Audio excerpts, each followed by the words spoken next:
प्रातः स्मरणीय विश्ववंदनीय संतों के सम्राट सदगुरु कबीर साहिब जी के पावन चरण कमलों में त्रिवार साहिब बंदगी करते हुए मेरे मन मंदिर के आराध्य परम पूज्य गुरुदेव जी, संत समाज, साध्वी समाज, समस्त संत गुरुजनों के चरण कमलों में त्रिवार साहिब बंदगी करते हुए कबीर आश्रम देवरी चैनल से जुड़े हुए समस्त श्रोता बंधुओं को, माताओं को, बहनों को, नन्हे मुन्ने प्यारे प्यारे बच्चों को, सभी को, दादा दादियों को सुबह की हार्दिक शुभकामनाएं। आज का दिन सभी के लिए सुखद एवं मंगलमय हो। सदगुरु कबीर साहिब जी अपनी विजक रमैनी 43वीं में आज विषय रखे हैं। आज की रमैनी का विषय है कि मनुष्य के पतन का सबसे बड़ा कारण क्या है? स्वेच्छाचारिता। वो न धर्म की मानता है, न नीति न्याय की मानता है, न अपने बड़े बुजुर्ग समझदार योग्य लोगों की नीति न्याय या समझदारी की विवेकपूर्ण कोई बात मानता है।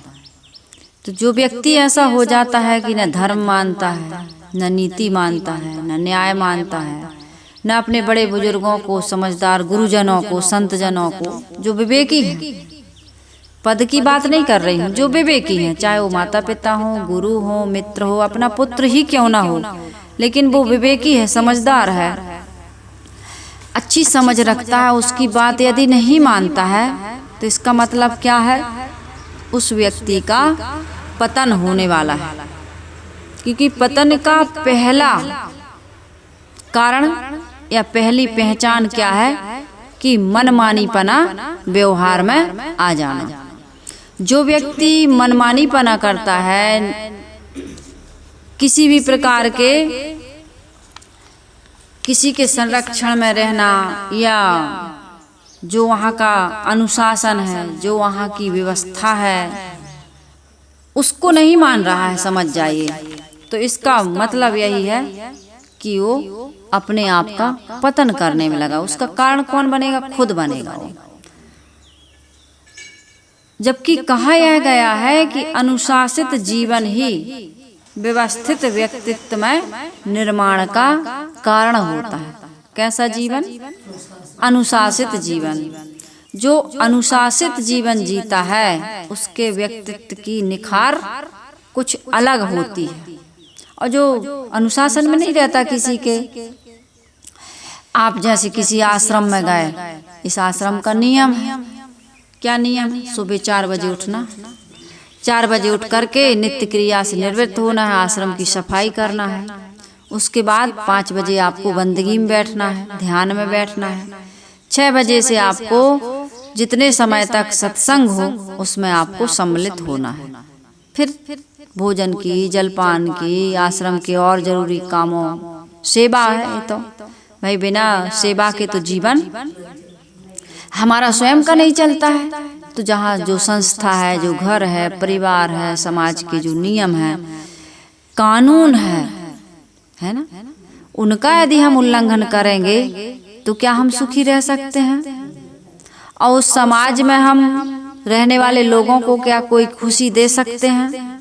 नहीं दे सकते हैं।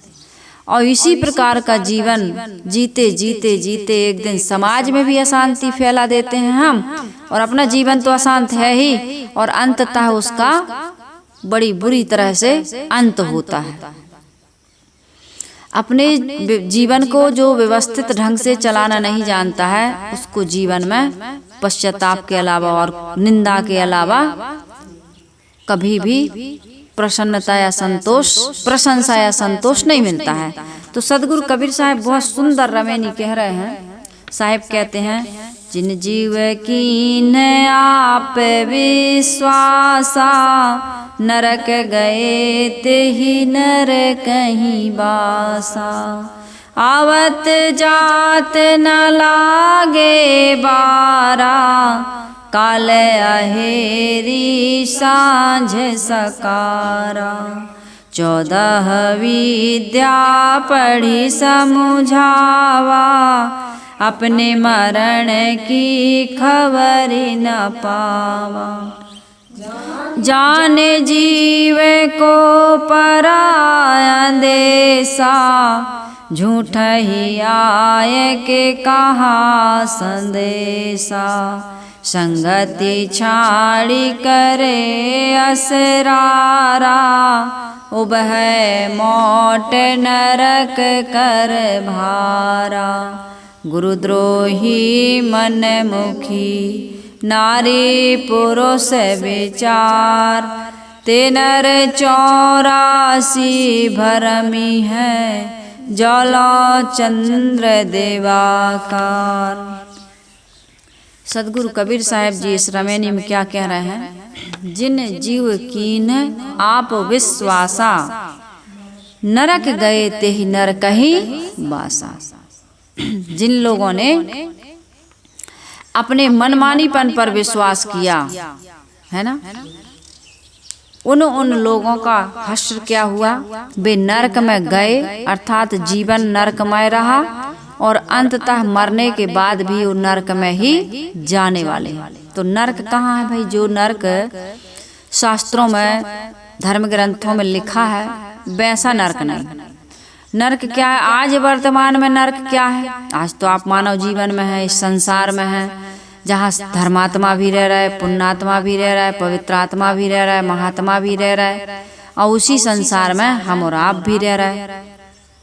सभी मनुष्य रह रहे हैं इसी संसार में, लेकिन एक इसी संसार में रह करके स्वर्ग में जी रहा है और एक इसी संसार में रह करके नरक में जी रहा है। इस संसार की तो छोड़ दो, इस जिला की, प्रांत की भी छोड़ दो, इस गांव की भी छोड़ दो, एक ही घर में रहने वाला व्यक्ति एक स्वर्ग का जीवन जी रहा है तो एक नरक का जीवन जी रहा कि नहीं?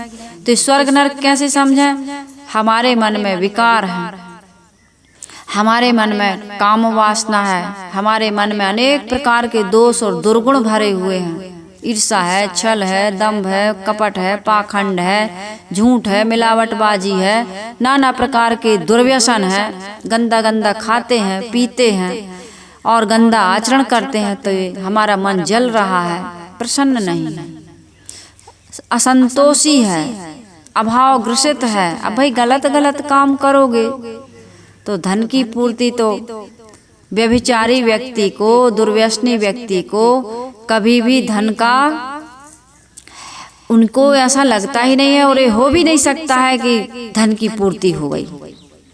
कितना भी धन हो, जो व्यभिचारी है, दुराचारी है, दुराचरण वाला है, उसको धन का अभाव हमेशा लगा रहता है। क्योंकि लड़ाई झगड़ा करोगे, मांस मदिरा खाओ पियोगे और गंदा गंदा आचरण करोगे, कोर्ट कचहरी मुकदमाबाजी करोगे, तो तुम्हारे पास कितना भी धन हो लेकिन वो पूरा या सुख देने वाला या संतोष देने वाला नहीं हो सकता है। तो इसलिए साहेब जी कह रहे हैं कि नरक क्या? नरक गए थे नरक ही बासा। आज नरक में हो और मरने के बाद ऐसी खानियों में जाओगे। साहेब कह रहे आवत जात न लागे बारा, काल अहेरी सांझ सकारा। ऐसी योनि और खानी में जाओगे जहाँ तुमको आने में और जाने में, यानी कि जन्म लेने में और देह धारण करने में और छोड़ने में देर नहीं लगेगा। कृमि कीट आदि खानियों में जाओगे।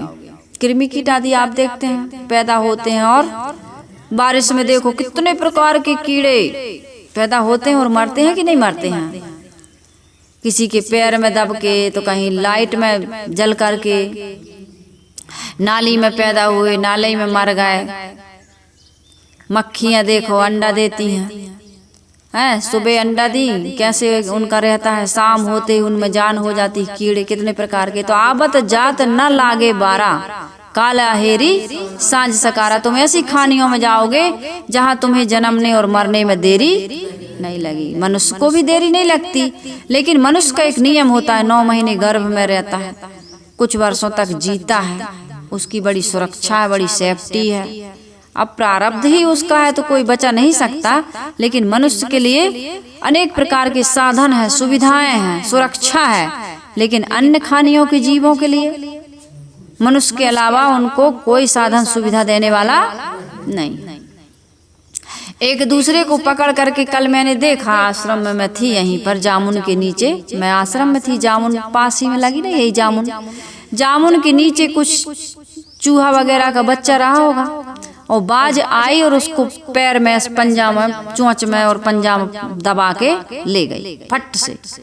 अब वो ले गई तो उसको अपने घर में मेहमानी के लिए तो नहीं ले गई होगी कि चलो भैया हमारे यहाँ थोड़ा मेहमानी करना, वो तो ले गई तो खत्म, काम तमाम कर गई। तो ऐसी ऐसी खानियों में तुम चले जाओगे कब? जब तुम मनमानी पना नहीं छोड़ोगे, न नीति का, न न्याय का, न धर्म का, न शास्त्र का, न वेद का। 14 विद्या पढ़ी समझावा, अपने मरण की खबर ही न पावा। रावण के पास 14 विद्याओं का ज्ञान था, 4 वेद, 6 शास्त्र, 18 पुराण, बड़ा विद्वान था। वो कितना पढ़ा लिखा था ये छोड़ दीजिए, लेकिन उसको बड़ा विद्वान कहा जाता है। शंकर भगवान का बड़ा पुजारी था, लेकिन उसने विद्या से, बुद्धि से कोई अच्छा कार्य नहीं किया। केवल भोग विलास और पराई स्त्री का भी उसने हरण कर लिया। उसने अपने भाई की बात नहीं मानी, उसने अपनी पत्नी की बात भी नहीं मानी, और जब नहीं मानी तो हश्र क्या हुआ, परिणाम क्या हुआ, हम और आप सबके सामने है।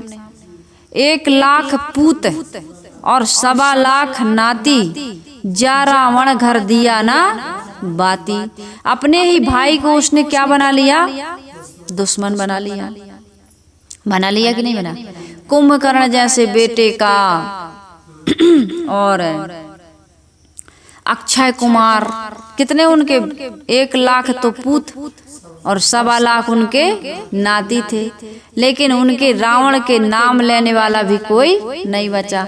यहाँ दुर्योधन ने भी नहीं मानी, न भीष्म पितामह की मानी, न गुरु द्रोणाचार्य की मानी। अरे यहाँ तक उसने तो अपनी माँ की भी नहीं मानी। माँ ने भी कई बार समझाया, कृष्ण समझाने गए। कृष्ण ऐसे विद्वान व्यक्तित्व के धनी, बड़े राजनीति और कूटनीति हर उनको 16 कलाओं में युक्त, लेकिन कृष्ण भगवान भी उनको, जिनको भगवान कहा जाता है, वो भी समझा नहीं पाए, नहीं माने। तो फिर हश्र क्या हुआ?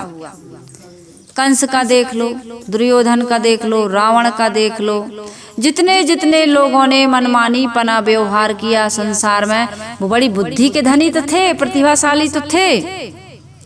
धन, वैभव, पुत्र, परिवार, किसी चीज की कमी नहीं थी, लेकिन हुआ क्या? आज उनका नाम भी कोई नहीं लेता। अपने बेटे का नाम कोई कंस नहीं रखता, कोई रावण नहीं रखता, कोई दुर्योधन नहीं रखता, कोई मंदोदरी नहीं रखता, कोई सूर्पनखा नहीं रखता, कोई कैकई नहीं रखता, कोई मंथरा नहीं रखता। रखता है कोई? नहीं रखता। नाम भी रखना पसंद नहीं करते। तो इसलिए सदगुरु कबीर साहब जी इस रमैनी में बहुत सुंदर बात कह रहे हैं। क्या कह रहे हैं? जिन जीव कीन है आप विश्वासा, नरक गए ते ही नर कही बाशा। आवत जात न लागे बारा, काल अहेरी साँझ सकारा। 14 विद्या पढ़ी समझावा, अपने मरण की खबर न पावा। साहेब कहते हैं 14 विद्या पढ़ी समझावा। तुम्हें इतना ज्ञान हो गया, तुम लोगों को इतना समझाने लगे, इतना उपदेश देने लगे, लेकिन अपनी मौत की खबर तुम्हें नहीं। तो अपने मौत की खबर की कैसे समझे? अपने मौत की खबर कोई अपने मरने के बारे में बता दे कि हम ऐसे ऐसे मरेंगे, इस दिन मरेंगे, इस समय मरेंगे, हमारी मौत ऐसे होगी, तो आप समझ जाएं कि ये बड़ा ज्ञानी है। तो किसी का तुक्का लग भी जाता है। कोई कहता है कि हमारा तो इस दिन इतने वर्षों में हमारी मौत हो जाएगी, हम ऐसे मरेंगे, और कोई मर भी जाते हैं ऐसे। तो इसमें कोई ज्ञानी या इसमें कोई आप उसको कह दो कि बड़ा विद्वान था, बड़ा ज्ञानी था, बड़ा संत था, तो इससे उसकी कोई विशेषता नहीं है। अपने मरने की, अपनी मौत की कोई किसी ने खबर जान ली तो इसमें कोई विशेषता नहीं है। सदगुरु कबीर साहब जी यहाँ क्या कह रहे हैं कि अपने मरण की खबर ही न पावा, अर्थात तुम कब कब पतन के खाई में जाते हो, इसकी तुम्हें खबर नहीं, और तुम 14 विद्याओं का बड़ा बखान करते हो, बड़े ज्ञानी बनते हो, बड़े शास्त्रार्थ करते हो, कहते हो कि हमें बहुत ज्ञान हो गया 14 विद्या पढ़ करके। तुम 14 विद्याओं के ज्ञाता बन गए, कई भाषाओं के ज्ञाता मर्मज्ञ बन गए, बहुत शास्त्रों में पारगत हो गए, शास्त्री कहलाने लगे, आचार्य कहलाने लगे, वेदाचार्य कहलाने लगे और सर्वदर्शनाचार्य कहलाने लगे, महामहोपाध्याय PhD भी कर ली तुमने किसी विषय में, तथा और ना जाने कौन कौन सी डिग्रियां, इनसे तुम विभूषित हो गए। चलते फिरते तुम्हारे मुख से सरस्वती फूटने लगी, अहंकार इतना कि वे दूसरों को दो कौड़ी का समझने लगे, परंतु वे क्या हैं? सदगुरु कबीर साहब या विवेकीवानों की दृष्टि में वो क्या हैं? वो है पोले बांस। पोला बांस क्या होता है? पोले बांस को यहाँ से फूंक मारो, वहां से निकल जाता है। तो भैया कोई भी व्यक्ति यदि विद्या पढ़ रहा है या सुन रहा है तो उसका लाभ क्या है? विद्या पढ़ने का या सुनने का, ये सत्संग सुनने का लाभ क्या है? क्या है? कान से ना सुनो, ध्यान से सुनो, और मुंह से ही ना बोलो, जीवन में उतारो, उसको आचरण में लाओ। तुम कान से सुनते हो, ध्यान से नहीं सुनते, इसलिए तुम्हारा जीवन में, रहनी में, आचरण में वो उतरता नहीं। 3 मूर्ति की कहानी आपने सुनी है। एक मूर्ति कान में ऐसे धागा डाला, दूसरे कान से निकल गया, 500 रुपया की। दूसरी मूर्ति कान में से धागा डाला, मुंह से निकल गया, 5000 की। तीसरी मूर्ति कान में से धागा डाला, पेट में चला गया, वो 50,000 की। तो तुम्हें कीमती मूर्ति बनना है कि सस्ती मूर्ति बनना है? तुम अपने जीवन को वजनदार बनाना चाहते हो कि ऐसा ही घटिया? तुम केवल वाणी तक अपने इस ज्ञान को रखना चाहते हो कि आचरण तक ले जाते हो? साहेब कहते हैं, जस कथनी तस करनी, जस चुंबक तस ज्ञान, कहें कबीर चुंबक बिना क्यों जीते संग्राम। ये जीवन एक संग्राम है, इसमें हार कर नहीं जाना। क्या करना? जीत करके जाना। इस संसार में कोई काज कठिन नहीं है। तुम सुनते हो, कोस काज कठिन जग माही, और जो नहीं हो ये तात तुम पाही। ऐसा कोई कार्य नहीं है, ऐसा संसार में कोई कठिन कार्य नहीं है जो मनुष्य जीवन में संभव ना हो। तुम कहते हो कि हम 4 बजे उठ नहीं पाते हैं, हमसे कोई चीज भजन या सत्संग कोई याद नहीं होता है, हमें जो संत गुरुजन बताते हैं कि ये गलत काम है हम जानते हैं लेकिन छोड़ नहीं पाते हैं, और ये काम सही है हम जानते हैं कि इसको करने से लाभ है लेकिन कर नहीं पाते हैं। तो तुम कितने कायर, कितने कमजोर हो, और इस कमजोरी को कौन दूर करेगा? कौन दूर करेगा? और नहीं करोगे दूर तो दुख कौन भोगेगा? तुम स्वयं भोगोगे। तो इसलिए हमारे संत गुरुजन समझाने का प्रयास कर रहे हैं, विवेकी जन, समझदार लोग समझाने का प्रयास कर रहे हैं, चल करके दिखा रहे हैं। समझा बस नहीं रहे, चल करके दिखा रहे हैं कि देखो सदाचरण में चलने से तुम्हारा क्या लाभ होता है और दुराचरण में चलने से तुम्हारी क्या हानि होती है। तुम नहीं समझ रहे हो तो संत गुरुजन अब क्या करें? क्या कर सकते हैं बताइए? मूर्ख को सिखलावते ज्ञान गांठिका जाए, और कोयला होए न उजरा जो 100 मन साबुन लाए। तो ऐसे लोगों को देख करके सदगुरु कबीर साहब ने यह साखी बनाई होगी कि मूर्ख को सिखलावते ज्ञान गांठिका जाए। अरे मेरे इतना देर तक मैं समझा रहा हूँ, अपनी समाधि को, अपनी शांति को भंग करके मैं आपसे जितना ज्ञान की चर्चा कर रहा हूँ, लेकिन समझ में नहीं आ रहा है। ऐसे मूर्ख को सिखलावते ज्ञान गांठ के अपनी शांति, अपनी प्रसन्नता, अपनी निश्चिंतता, निर्भयता, मौन रहने में कितनी शांति मिलती है। तो ज्ञान गांठिका जाए, अपना मन भी अशांत हो जाता है, समझाते समझाते उदास हो जाते हैं, दुखी हो जाते हैं कि यार इस व्यक्ति को, जड़ व्यक्ति को समझाने से कोई फायदा नहीं। मूर्ख को सिखलावते ज्ञान गांठिका जाए, और कोयला होए न उजरा जो 100 मन साबुन। कोयले को आप साबुन से, निरमा से किसी भी वॉशिंग पाउडर से धो दो, वॉशिंग मशीन में डाल दो, लेकिन वो कोयला कभी उजला होने वाला नहीं है। तो ऐसे भी प्रकृति के लोग होते हैं जो अपने जीवन में विकृतियों को ठीक नहीं कर पाते। और कितने लोग तो ऐसे भी होते हैं कि अपनी कमजोरियों को दबा दबा के रखते हैं, अपनी कमजोरियों को दबा दबा के रखते हैं, उस पर पॉलिश करते हैं, नहीं नहीं ऐसा नहीं ऐसा है, अपनी गलती को स्वीकारते नहीं, बहाना बनाते हैं। और ऐसे बहानेबाजों का जीवन में कभी सुधार हो ही नहीं सकता है। भाई आपके जीवन में मान लीजिए कोई कमी है, किसी प्रकार से आपके मन में, तन में, स्वभाव में कमजोरी है, तो उसको बताओ, साथियों को बताओगे तो तुम्हारा वो हेल्प करेंगे। अब आप बताते ही नहीं, अहंकार में अकड़े हैं कि नहीं नहीं नहीं नहीं ऐसा नहीं है, ऐसा है, ऐसा है कहते हैं। कई बार होता क्या है, आदमी सच्चाई को जब छिपाता है तो उसके जीवन में देखो कैसा दुष्प्रभाव या दुष्परिणाम आता है। एक व्यक्ति क्या था, कान से बहरा था, है ना, तो उसका मित्र बीमार था, तो मित्र को देखने जाना था। तो पत्नी ने कहा ऐसा करो, ये छोटा सा बेटा है ना, क्या नाम है इसका, मिष्टी के बराबर उम्र का ये छोटा सा बच्चा है, इसको साथ में ले जाओ। अरे मित्र बीमार है, देखने जा रहे हो तो कम से कम ये तुम्हारा बेटा तुम्हारे कान में बता तो देगा कि वो क्या कह रहा, बीमार आदमी धीरे से बोलेगा। तो इनको अहंकार है, मैं इसको लेके जाऊंगा, अरे मैं कोई दुनिया जानता नहीं है कि मैं थोड़ा बहरा हूँ और लोग जान जाएंगे, दुनिया को जनाने की क्या जरूरत कि मैं ऊंचा सुनता हूँ, मैं सब सुन लूंगा, सब समझ जाऊंगा, अंदाज लगा करके मैं उत्तर दे दूंगा। अंदाज, अनुमान, कल्पना, अनुभव नहीं था।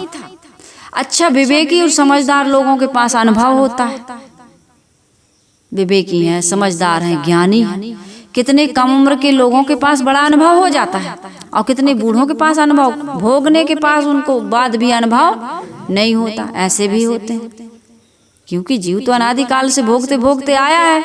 जरूरी नहीं कि इस जन्म में भी शराब पियो तभी जानोगे, बिच्छू से कटवाओ तभी जानोगे, सांप तुम्हें काट देगा मर जाओगे तभी जानोगे कि जहर होता। कितने कितने लोगों को सांप ने काटा, नहीं काटा फिर भी जानते ना काटेगा तो मर जाएंगे, बिच्छू काट लेगा तो जहर चढ़ जाएगा।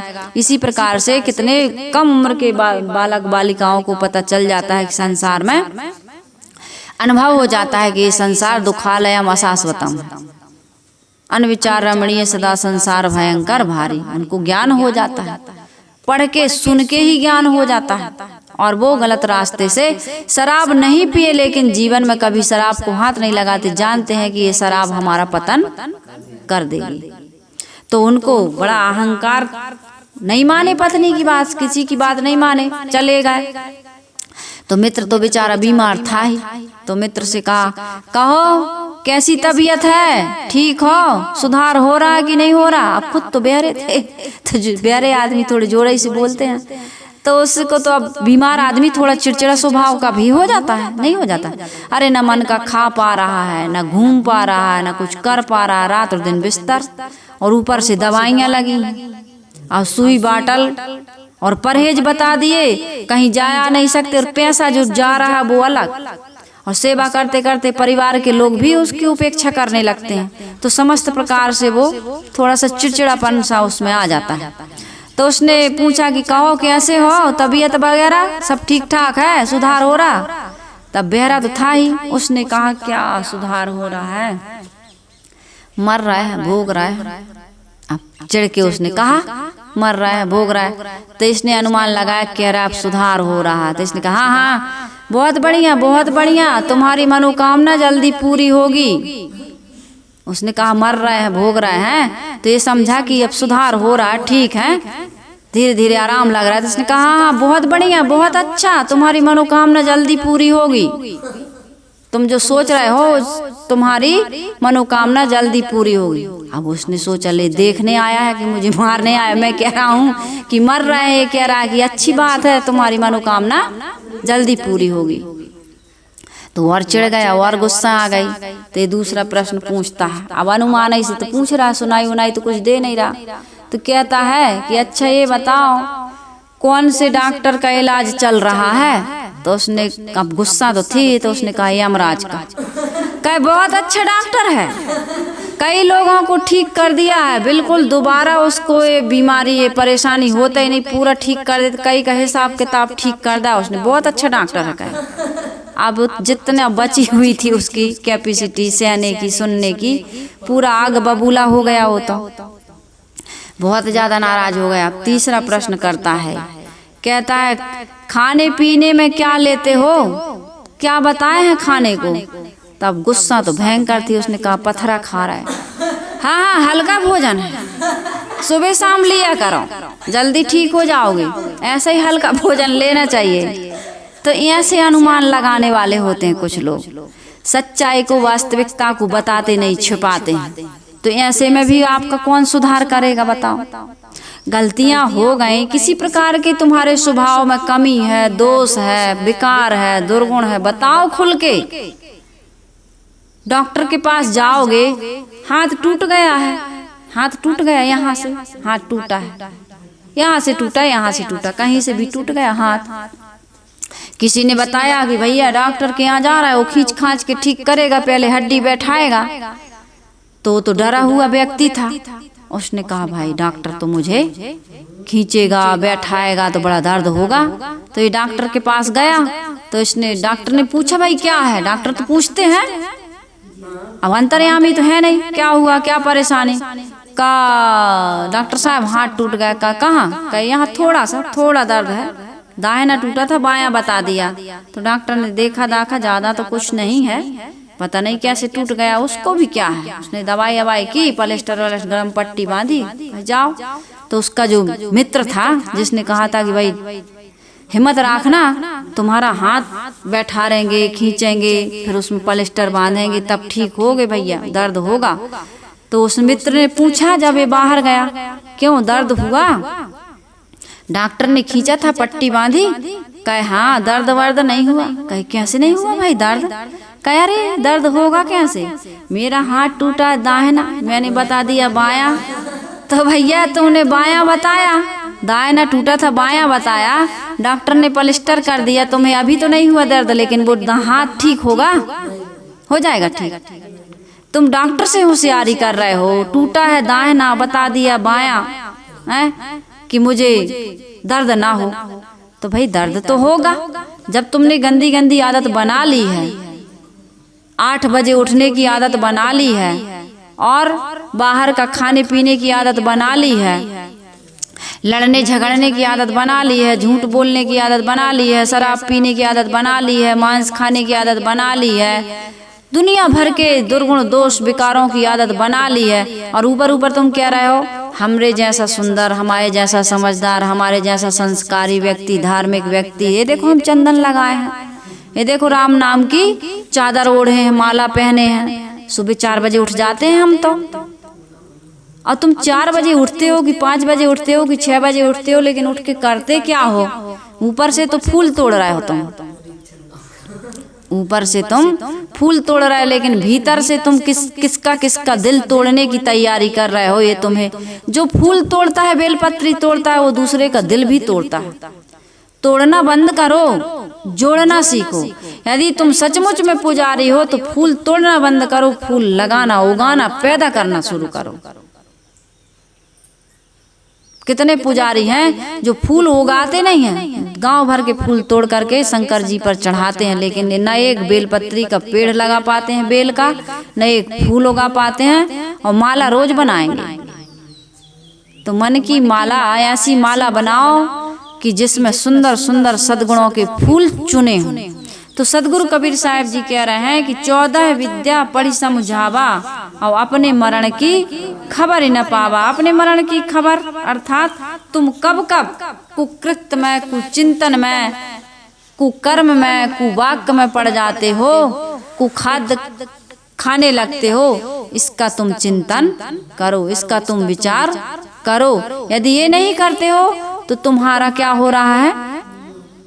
पतन हो रहा है। अपने मरण, यही है अपना मरना, शरीर का मरना, ये मौत नहीं है। ये तो आत्मा कपड़े बदलती है, जिस प्रकार से तुम रोज कपड़े बदलते हो, कुछ बदलते हो कि नहीं बदलते? सुबह शाम बदलते हैं कुछ लोग, तो कुछ लोग दिन में 24 घंटे में एक बार नहाते हैं तो बदलते हैं, या कहीं आप जाते हो तो बदलते हो, पुराने फट जाते हैं तो नया पहन लेते हो तब भी बदलते हो, है कि नहीं? तो इसी प्रकार से आत्मा शरीर बदलती है, देह बदलती है, ये मौत थोड़ी है। न जड़ तत्वों की मौत हो रही है, न चेतन आत्मा की मौत हो रही है। संयोग को जीवन कह देते हैं और वियोग को मौत कह देते हैं। मौत नहीं होती है। मौत क्या है?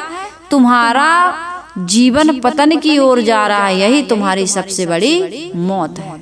तो पतन की ओर नहीं, उत्थान की ओर जाओ, कल्याण की ओर जाओ, आत्म शांति की ओर जाओ, अमरता की ओर जाओ। कैसे जाओगे? जब संत गुरुजनों की वाणी पर, उनके विचारों पर, उनकी रहनी पर, आचरण पर तुम अमल करोगे, तब। विचार नहीं करना है, अमल करना है। जहाँ से हमको सुंदर शिक्षा मिलती है वहाँ विचार नहीं करना, वहाँ आचार करना है। और जहाँ भटकाने वाले लोग हैं वहाँ विचार करिए। अपने से अलग परोक्ष में कोई देवी देवता, ब्रह्म, परमात्मा, स्वर्ग, नरक बता रहे हैं, वहाँ विचार करो। व्यवहार में तुम विचार करो कि कौन अपना है, कौन पराया है, कौन धोखा देने वाला है, कौन साथ देने वाला है। यहाँ संसार में विचार किया जा सकता है, लेकिन संत गुरु की पवित्र रहनी, पवित्र आचरण और पवित्र ज्ञान में विचार नहीं, वहाँ पर आचार करने की आवश्यकता है। तुम वहाँ विचार करते हो कि जो कह रहे हैं, जैसे रहते हैं, क्या ऐसा सचमुच रहा जा सकता है? क्या हम सचमुच में सफल होंगे? अरे क्यों नहीं होंगे? तुमने शराब पीने की आदत बनाई है, तुम छोड़ नहीं सकते हो। तुमने मोह माया आसक्ति या जितने प्रकार के दोष दुर्गुण बनाए हैं, तुम उनको त्याग नहीं सकते। इसमें विचार करने की क्या जरूरत? इसमें संकल्प लीजिए और लग जाइए कि हमको भी ऐसा काम करना। फिर आगे पीछे, दाएं बाएं, ऊपर नीचे मत देखिए। क्या होगा? क्या होगा? जिसका आज वर्तमान सही हो गया, उसका भूत और भविष्य भी सही हो गया। हो गया कि नहीं हो गया? वर्तमान ही दोनों को संभालता है। आज वर्तमान में आप ऐसा काम करिए जो संत गुरुजन अपने जीवन में कर गए, या आज वर्तमान के संत गुरुजन, हाँ, संत गुरुजन का सही चुनाव होना चाहिए। भटकाने वाला ना हो, परोक्ष में भटकाने वाला ना हो, कोई देवी देवता, भूत प्रेत, मरी मसान आदि में भटकाने वाला हो ना हो। वो यह बताए कि तुम्हारे दोष और दुर्गुण ही तुम्हें परेशान कर रहे हैं। यदि आप दोष मुक्त हो जाते हैं, सद्गुणों को धारण कर लेते हैं, संयम और परहेजगारी से रहते हैं, दीन धर्म को अपनाते हैं, भलाई और परोपकार का काम करते हैं, संतोष का और विवेक पूर्वक जीवन जीते हैं, तो तुम्हारा जीवन सुंदर बन जाएगा। आदि आदि में जितना आ रहा है अभी उतना कह रही हूँ।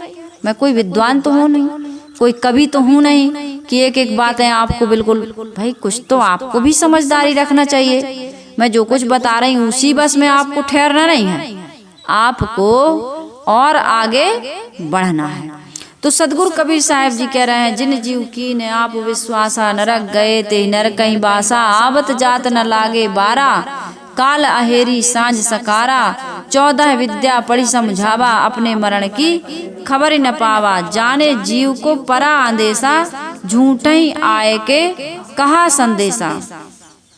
आदमी को बड़ा अंदेशा हो गया है, जाने जीव को परा अंदेशा, जीव के बारे में बड़ा उसको अंदेशा हो गया है।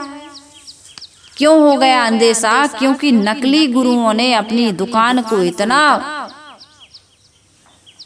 क्या कर लिया, अपनी दुकान, उनकी इतनी दुकान उनकी बढ़ी हुई है कि आदमी को अंदेशा हो गया कि सही क्या है और गलत क्या है। जैसे नकली सोना ज्यादा चमकता है और असली सोना कम चमकता है, इसी प्रकार से संसार में नकली गुरुओं की बड़ी महिमा है, बड़ी भरमार है, और असली गुरु तो उनको ये सब चमत्कार से कोई मतलब। जब तक कथा में चमत्कार न जोड़ो तब तक कथा में कोई रोचकता आती ही नहीं है। सबरी माता ने 10,000 वर्षों तक राम की प्रतीक्षा की कि राम कब आएंगे, गुरु ने कह दिया था कि राम आएंगे, तो उसने विचार नहीं किया, कभी विश्वास कर लिया और 10,000 वर्षों तक उसने प्रतीक्षा की। और सबरी माता की जो ये पलक है ना, पलक है, ये दिखती है ना, ये ब्राह्मणी जिसको अपन कहते हैं, ये जमीन में ऐसे लटक गई थी, जमीन में। और जब राम आए तो राम दिखे नहीं उनको, ऐसे उघाड़ के उन्होंने ऐसे पलक को, ये ब्राह्मणी को देखा। इतनी बड़ी बड़ी, आज तक किसी की हुई कोई देखता?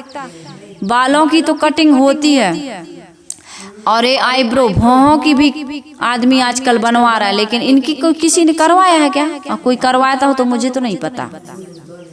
चाहे कितने 1000 वर्ष जिए, लेकिन ये इधर के बाल बढ़ते नहीं है। सब कहीं के बाल बढ़ते हैं, लेकिन आँख के जे पलक में लगे हुए इसके बाल बढ़ते हैं क्या किसी के? आपने देखा हो तो बताओ, सियानी बैठी हो, बढ़ते हैं? हाँ, झड़ते जरूर हैं, लेकिन बढ़ते नहीं हैं। तो कथा में तो ये लिखा है कि सबरी माता ने 10,000 वर्षों तक राम की प्रतीक्षा की, और जो आंखों की पलक के जो बाल थे वो इतने बढ़ गए कि जमीन में लग गए। राम उनको दिखे नहीं। जब आए, कहे राम ने कहा हम आ गए, तो उन्होंने ऐसे पलकों को उठा करके देखा। तो ये कथा जब जोड़ोगे तब कहेंगे हाँ, सबरी माता की भक्ति महान है। और ऐसे ही सबरी माता ने इंतजार किया, जीवन पूरी जवानी खपा दी, तो कहेंगे कोई बड़ी बात नहीं। जब 10,000 जोड़ो और फिर पलकों के बाल बढ़ गए और इतने बढ़ गए कि राम दिखे नहीं, तब कुछ मजा आता है। और फिर हनुमान जी ने अपनी पूंछ से पूरी लंका को जला दिया। कथा में जब तक आप चमत्कार नहीं जोड़ोगे, तब तक कथा में आनंद आता ही नहीं है। खूब चमत्कार जोड़ा गया, और ऐसे ही चमत्कारी लोगों की कथा सुन सुन करके लोग दिग्भ्रमित हो रहे हैं। तो ऐसे धोखेबाज गुरुओं की, ये मंत्र पढ़ लेना, इस नदी में नहा लेना, तुलसी को ऐसा धागा डाल बांध देना, चुनरी चढ़ा देना। नर्मदा मैया कहीं चुनरी साड़ी पहनती है? नर्मदा मैया तो नदी है, जल है नर्मदा मैया। दूल्हा देव कहीं बुकरा मुर्गा खाता है? वो नहीं खाता। तुम्हारा दूल्हा देव कहाँ बैठा है? बीच सड़क पर 4 लाइन बनी, तो आदमी लोगों ने, सरकार ने हटाया, बगल में किया कि भैया इसको बगल कर देते हैं, और यहाँ से सीधा रोड। कितने लोगों का वहाँ पर शासन का पैसा बचता, और क्या कहते हैं, लोगों को सुविधा होती। तो दूल्हा देव को हटा तो दिए, हट भी गए हो, लेकिन रात में जहीं तहीं आ गए। रात में ऐसे हमारे तुम्हारे जैसे चल के उसी समय क्यों नहीं आए? ये वहीं ऐसे ऐसे हो जाते हैं, हमें मत हटाओ, हम तो यहीं रहेंगे। थोड़ा बोलते डोलते नहीं, बोले डोले। तो जितनी भी मूर्तियां हैं जंगल में प्रकट होती हैं, वो भी रात के 12 बजे सुनसान जगह में, और किसी एक व्यक्ति को ही दर्शन देती हैं। उन्हीं के कान में उनको अजीब सी आवाज, वो भी स्पष्ट नहीं, अब भगत ही लगाता है अनुमान की ऐसा ऐसा कह रही है। जितने भी देवी देवता हैं वो दिन में नहीं आते, रात में आते हैं। जब कोई नहीं रहेगा तो उठ के वो जहाँ तहाँ बैठ जाएंगे। तो ये देवता नहीं आता है, ये देवता के पुजारी लोग देवता को बनाते हैं। देवता जिंदा है। कबीर साहब ने तो कहा है, जो तो रहा है साचा देवा, तो खेत चरत क्यों ना ले आ जी। कोई देवी देवता मरोड़ के मार के नहीं खाता है। ये मनुष्य के मस्तिष्क की एक कपोल कल्पना, तरह तरह की कहानियां गढ़ गढ़ करके लोगों को भटका रही है, लूट रही है, भ्रमित कर रही है। और भोली भाली जनता बड़ी भयभीत है। हल हल कांपे बाला जीव, ना जानो का करी है पीऊ। हल हल कांप रहा, हे भगवान, हे देवता, हे नर्मदा मैया, हे शंकर भगवान, हे फलाना ढिकाना, कोई अनिष्ट मत कर देना। तुम्हारा भगवान अनिष्ट भी करता है, नाराज भी हो जाता है, बलि भी ले लेता है, तुम्हारी मौत भी करवा देता है, दुर्घटना भी करवा देता है, एक्सीडेंट भी करवा देता है। सुंदर लक्ष्मी आने वाली थी बहू, कुलच्छनी भेज देता है। ये तुम्हारा देवता यही सब काम करता है। घूसखोर है क्या? पूजा कर दोगे तो अच्छा अच्छा कर देगा, और पूजा नहीं करोगे तो बच्चे को गर्भई में मार देगा। ऐसा करता है तुम्हारा देवता। लेकिन तुम्हें विचार नहीं है। इसलिए साहब कह रहे हैं शिक्षित ही क्या अशिक्षित ही क्या, जितने भी लोग हैं प्रसिद्ध गुरु घंटालों के जाल में शिक्षित मूर्ख ही फंसते हैं। ऐसी बात नहीं, डॉक्टर, वकील, जज, इंजीनियर, प्रोफेसर, राजनेता, सेठ गुरु घंटालों द्वारा अधिक मूर्ख बनाए जाते हैं। बड़ी बड़ी कथाएं यही लोग कराते हैं, राजनेता लोग, है ना। हो रही है कि नहीं? हर कहीं कौन करवा रहा? ये पढ़े लिखे लोग ही करवा रहे हैं।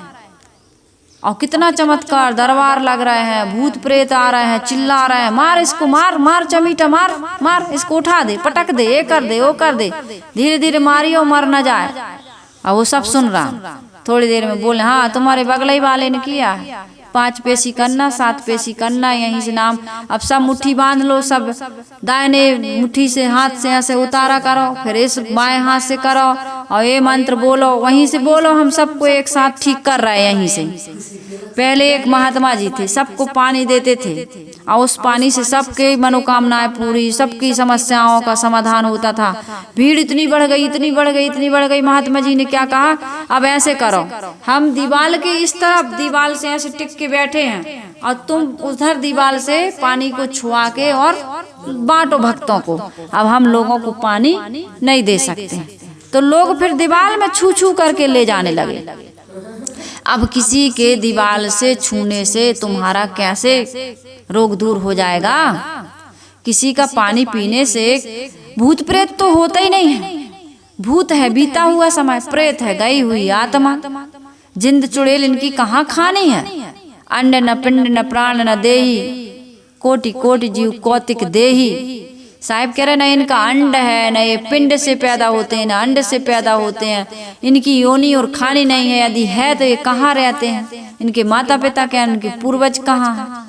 कुछ भी पता नहीं, बस ऐसे ही हवाई में आ जाते हैं वो तोड़ते हुए, पट से ऐसे जिंदगा कूदने लगे, देखने लगे, बस यहीं से वो ऐसे मंत्र पढ़ दिए, फूंक दिए। जो जितनी लंबी फूंक मारे करके उतना बड़ा वो महात्मा हो गया, उतना बड़ा महात्मा। जो जितना माला पहनता है उतना बड़ा महात्मा, जिसकी जितनी लंबी दाढ़ी, जितनी लंबी चोटी, उतना बड़ा महात्मा। जिसका जितना बड़ा मठ मंदिर, जिसके जितने ज्यादा चेला, उतना ही बड़ा महात्मा। ये हो गया बड़ा महात्मा। इससे कोई बड़ा महात्मा होता है? इससे कोई बड़ा महात्मा नहीं होता है। अभी बताना सुनेंगे, या तो फिर इधर माइक में आके बताओ। आ जाओ, आ जाओ माइक में बताओ क्या हुआ है, बताइए माइक में। हाँ, इसके सामने आके बताओ।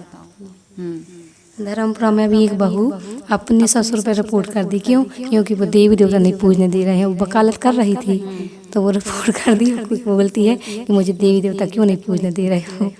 बहू कर दी, बहू ससुर। ससुर और ससुर क्या है? सत्संगी। सत्संगी, हाँ, कबीर पंथी से जुड़े हैं। कबीर तो बहू वकील है। वकील वकील बहू ने ससुर पर केस कर दिया कि ये हमको देवी देवता नहीं पूजने दे रहा है। आप बताइए।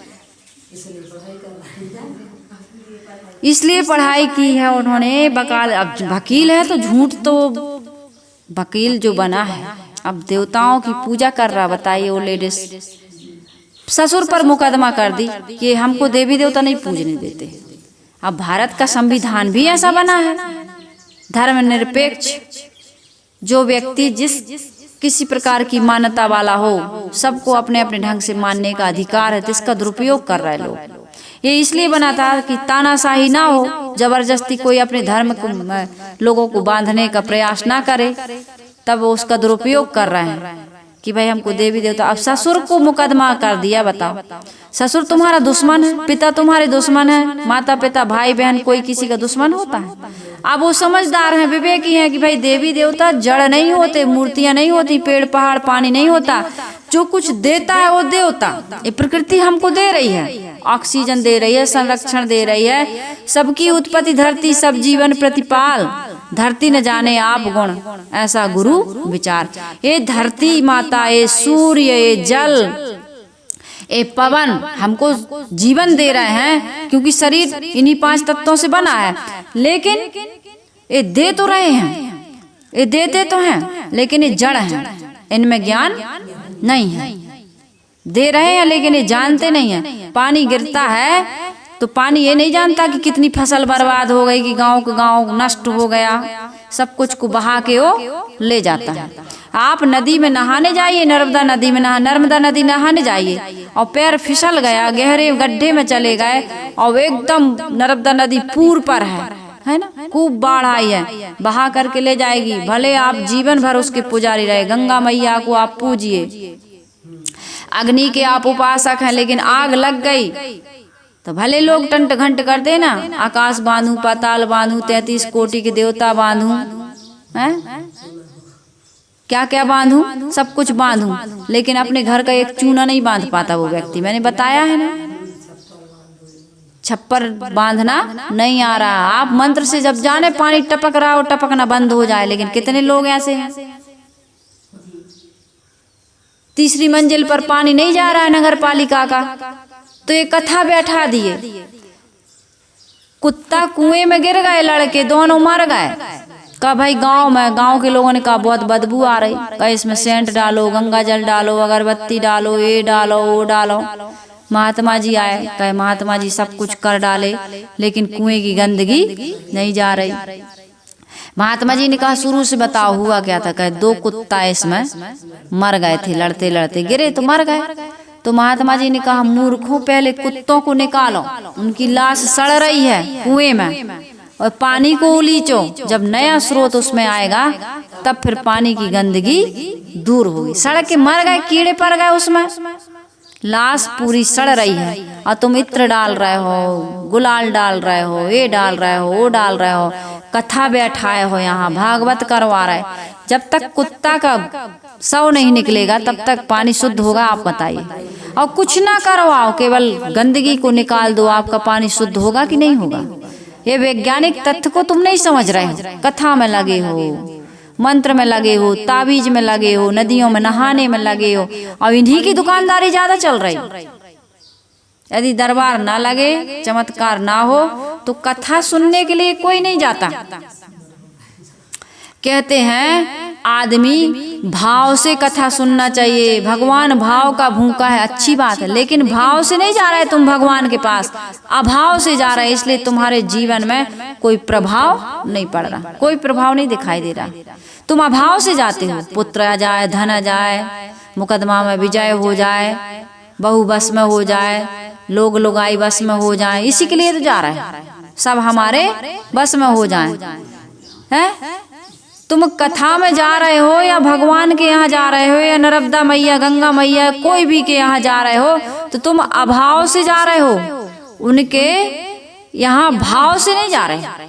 या उनका जो प्रभाव है, तुमने सुन रखा है कि महात्मा जी बहुत बड़े हैं, तो उनका जो तुमने प्रभाव सुना, तो तुम्हारे अभाव से तुम जा रहे, भाव से नहीं जा रहे। इसलिए तुम्हारे स्वभाव में कोई सुधार नहीं हो रहा है, तुम्हारे जीवन में कोई अच्छा परिणाम नहीं आ रहा है। और 4 दिन तुमने हमारे प्रवचन सुने, 5वें दिन तुम्हें कोई लाभ नहीं हुआ, तो 6वें दिन तुमने दूसरा गुरु बना लिया। दूसरा प्रवचन, अभी प्रवचन सुनोगे और पूरा नहीं सुन पाओगे, दूसरा निकाल लोगे। तुम चटनी चाट रहे, चटनी से किसी का पेट भरता है? भोजन से पेट भरता है, और भोजन के लिए तो परिश्रम। चटनी तो 2 मिनट में पिस जाती है, लेकिन भोजन बनाने में परिश्रम करना पड़ता है। दाल चावल की व्यवस्था करनी पड़ती है, चूल्हा की व्यवस्था करनी पड़ती है, बर्तन की व्यवस्था करनी पड़ती है, नमक तेल की व्यवस्था करनी पड़ती है, फिर खाने के लिए थाली की व्यवस्था करनी पड़ती है, बहुत व्यवस्था कर, तब पेट भरता है। चटनी से कोई ज्यादा व्यवस्था नहीं लगती उसमें, ना पेट भरता है, तुम चटनी चाट रहे हो।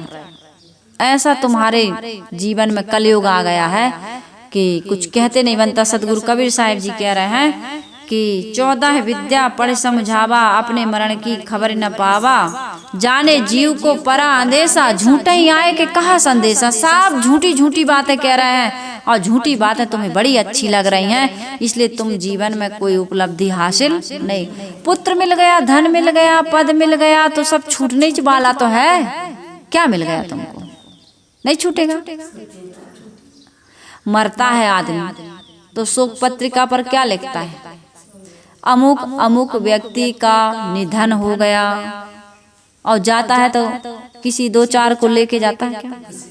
पत्नी को लेके जाता है क्या? कोई पत्नी पति को या बच्चों को, भले 1 दर्जन पैदा कर लिए तुमने, लेकिन किसी को लेके, और कोई बच्चा ये नहीं कहेगा कि मम्मी हम चल रहे हैं तुम्हारे साथ, तुमने बड़ा हमारा उपकार किया, हम चल रहे हैं तुम्हारे साथ। कैसे जाएगा कोई? न धन जाएगा। पैसा क्यों फेंका जाता है मुर्दा पर? 1 रुपया 2 रुपया के सिक्के फेंकते ना मुर्दे पर। गुलाल क्यों फेंकी जाती? पैसा क्यों? सारी चीजें फेंकी जाती। पैसा इसलिए फेंका जाता है कि ले जा, छाती पे धर के ले जा। इसी के पीछे मरा ना तुम। न सत्संग में गया, न कथा में गया, न धर्म किया, न भलाई किया, न परोपकार किया, न माता पिता की तूने सेवा की। बस पैसा पैसा पैसा। फिल्मी गाना सुनना, काहे पैसे पे इतना गुरूर करे है, यही पैसा तो अपनों से दूर किए है, काहे पैसे पे इतना गुरूर किए है। देखना है आप यूट्यूब पर, कितना बढ़िया अमिताभ बच्चन ने गाया है। पैसे से क्या मिलता है और क्या छिनता है, इसको तुम्हें ज्ञान नहीं, इसलिए पैसा फेंका जाता है मुर्दा पर। ले जीवन भर इसी के पीछे दौड़ा ना, लेते जा कुछ साथ में। पैसा इसीलिए फेंका जाता है, लेकिन मुर्दा है पड़ा वोट के ऐसे देखता भी नहीं, आंख भी खोल के नहीं देखता कि यार मेरा ही पैसा मेरे ऊपर डाल रहा है, 1-2 रुपया लेते जाऊं। वहां जा रहा हूं ना, दूसरे लोग वहां काम आएंगे। अंबानी ले गया क्या? और वो सुब्रत राय सहारा कंपनी का मालिक, वो ले गया। विजय पथ सिंघानिया ले जाएंगे। कौन कौन ले जाएगा बताओ? टाटा बिरला कोई ले गया।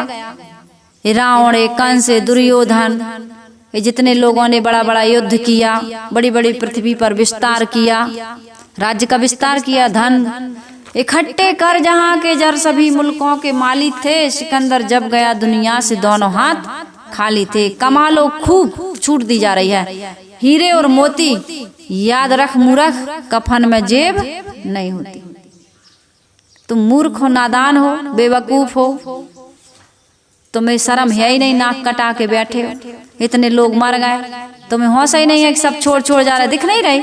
कबीर साहब ने अच्छा दिया तमाचा, अरे ऊपर की 2 गई मूर्खो और हियाऊ की गई हिराए। और साहब कह रहे कहें कबीर जागी 4 गई, ताको का उपाय? कोई उपाय नहीं है। तुम कभी सुधरने वाले नहीं हो। कुत्ता की पूंछ पुंगरिया में डालो तब तक सीधी, और जैसे ही पुंगरिया 20 साल बाद भी निकालो तो कुत्ता की पूंछ टेढ़ी की टेढ़ी। तुम भी ऐसा ही बने हो तो तुम्हारा कभी उद्धार होने वाला है। साहब कह रहे संगति छाड़ी करे असरारा, और उबह मोट नरक कर भारा। जहाँ से तुम्हें सच्चा बोध मिलने वाला है, सदाचार की प्रेरणा मिलने वाली है, ऐसे नम्र संतों की संगति तुम संगति छाड़ी। अच्छी संगति, विवेकवान समझदार लोगों की संगत छाड़ करे असरारा। असरारा यानी दुराचरण। तुम अच्छी संगत छोड़ के दुराचरण में पड़े हुए हो, मनमानी पना, बीड़ी पीते हो, खूब सिगरेट पीते हो, शराब पीते हो, मांस मदिरा व्यभिचार करते हो, दुनिया की लड़ाई झगड़ा झंझट, राग द्वेष छल कपट दंभ पाखंड किस लिए करते हो? कभी विचार किया? वाल्मीकि जो ब्रह्म ज्ञानी बने, रत्नाकर डाकू थे, खूब लूटते थे लोगों को। सप्तऋषि मिल गए, नारद जी मिल गए, कहे भैया इतना करते हो किस लिए कर रहे हो? परिवार के लिए। पूछ के तो आओ परिवार वालों से, साथ देंगे? सबने हाथ ऊपर कर लिए, खड़े कर लिए, हम साथ देने वाले। हमको तो धन से मतलब, तुम धर्म करो चाहे अधर्म करो, जैसा करोगे सो तुम ही भरोगे, हम तुम्हारा साथ देने वाले नहीं हैं। तो साहिब कह रहे संगति छाड़ी करे असरारा, उबह मोट नरक कर भारा। तुमने अच्छी संगति को छोड़ दिया, समझदार विवेक पूर्ण व्यवहार नहीं किया, और नरक में जाने का काम कर रहे हो। सुबह उठे, बस उठते ही विकार सवार हो गए। हो जाते हैं कि नहीं हो जाते? तुम्हारा ये पापी मन तुम्हें पटक पटक के मार रहा है, लेकिन होश हवास में नहीं हो। रात भर जागते हो और सत्संग में सोते हो। हाँ, नींद आ रही, सत्संग में नींद आती है साहेब जी। हम कह देते हैं भैया सत्संग में तुम्हें फूलों की सैया मिलती है इसलिए नींद आती है, कोई बात नहीं, क्योंकि बाकी समय तुम कांटों की सैया पर रहते हो। तुमने अपने जीवन में कांटे इकट्ठे किए। अरे भाई साहब कहते हैं फूल रहन की टोकरी घोरे खाया घीव। ये अंतःकरण क्या है? फूलों से फूल रखने की टोकरी। अंतःकरण एक पात्र है, पात्र। तुमने तो घर के तिजोरी को पात्र समझा और उसमें कुछ लोहा लक्कड़, कुछ सोना चांदी इकट्ठा कर लिया।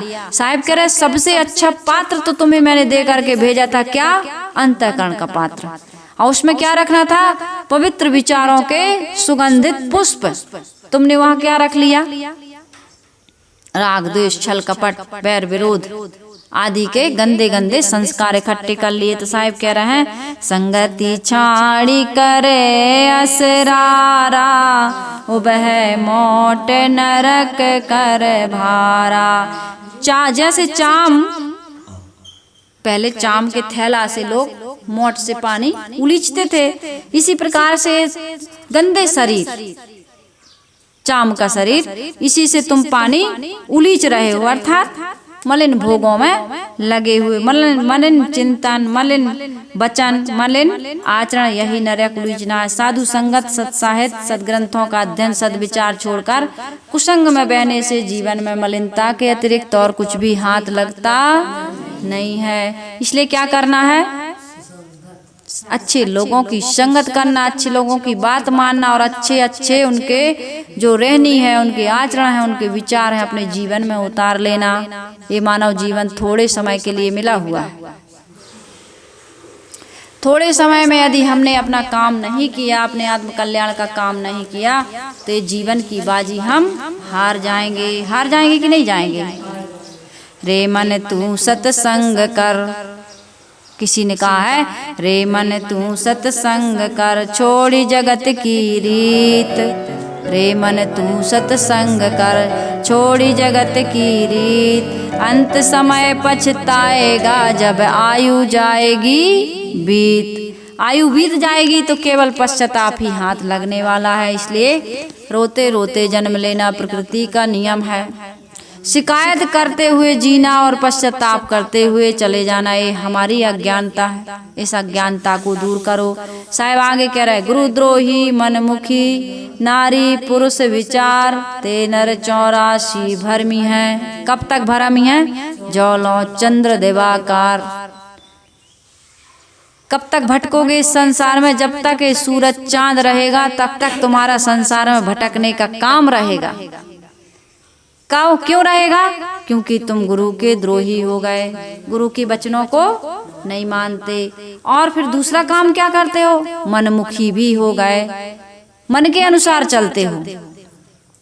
गुरु के द्रोही और मनमुखी व्यवहार करने वाले बन गए। इसलिए जो भी नारी और पुरुष ऐसा काम करते हैं, गुरु के द्रोही बनते हैं और मनमुखी व्यवहार करते हैं, वे 84 के चक्कर से मुक्त नहीं हो सकते। पुनरपि जननम पुनरपि मरणम पुनरपि जननी जठरे शयनम। बारंबार मरोगे और जन्म लोगे और सभी खानियों में जाओगे। सुअर बनोगे तो भिष्टा भी खाओगे, नाली के गंदे कीड़े बनोगे तो गंदगी को ही खाओ, वहीं जन्म लोगे, वहीं मर जाओगे। ये डल्ला बल्लभ के गद्दा एसी वेसी मिलने वाले नहीं हैं। आज मिल गए तो आपने उसका सदुपयोग नहीं किया। सदगुरु कबीर साहब कहते हैं भ्रामक गुरुओं से सावधान रहना, परंतु यथार्थ सदगुरु का कभी अनादर मत करना। ये मत देखना कितना बड़ा आश्रम है, ये कितने पढ़े लिखे हैं, इसमें किसी डिग्री की जरूरत। डिग्री तो वही है कि आपके जीवन रहनी आचरण पवित्र हो गए, आप अंतर्मुखी हो गए, आपके जीवन में त्याग है।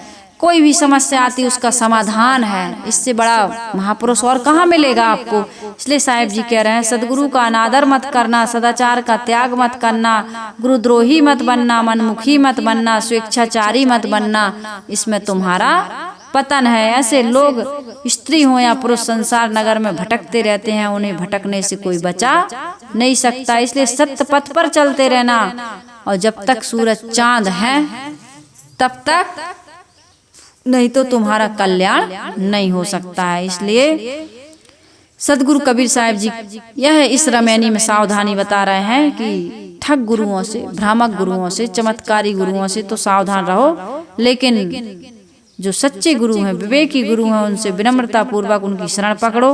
स्वेच्छाचारिता छोड़कर अनुशासित जीवन जीने से ही हमारा कल्याण है, यही काम करो। तो सदगुरु कबीर साहब जी की इस रामायणी पर मैंने अपने कुछ विचार रखे। इन विचारों को सुनकर आप अपने जीवन में लाभ उठाएं और निर्भ्रांत बोध प्राप्त करके अपने मन को वश में करके अपने आत्म कल्याण का काम करें, क्योंकि आपका सबसे अच्छा मित्र आपका पवित्र मन है और सबसे बड़ा शत्रु, सबसे ज्यादा दुख देने वाला आपका गंदा असंयत मन है। इसलिए मन ही हमारा मुख्य धन है। इस धन को हम खूब संभाल करके रखें, इस मन को सुंदर बनाएं और सुंदर बना करके अपने जीवन को सुंदर बनाएं, इस जीवन को सफल सार्थक बनाएं। आप सबके बीच मैंने सदगुरु कबीर साहब की रामायणी रखी। आप इन विचारों को सुनकर मुझे अपने विचार कमेंट के द्वारा अपनी प्रतिक्रिया करते रहें और ये विचार और लोगों तक आप भेजने का कार्य करेंगे, ऐसा मेरा आपसे विनम्र आग्रह है। हमारा कल्याण हो, हम सबका कल्याण हो, तभी ये मानव जीवन सफल और सार्थक हो सकता है। तो मैं अपनी वाणी को यहीं विराम देती हूँ। आप सबका बहुत बहुत आभार। आप इन विचारों को इतने लंबे समय तक पूरा सुनते हैं, इसके लिए आपको बहुत बहुत साधुवाद। आइए गुरु वंदना कर लेते हैं।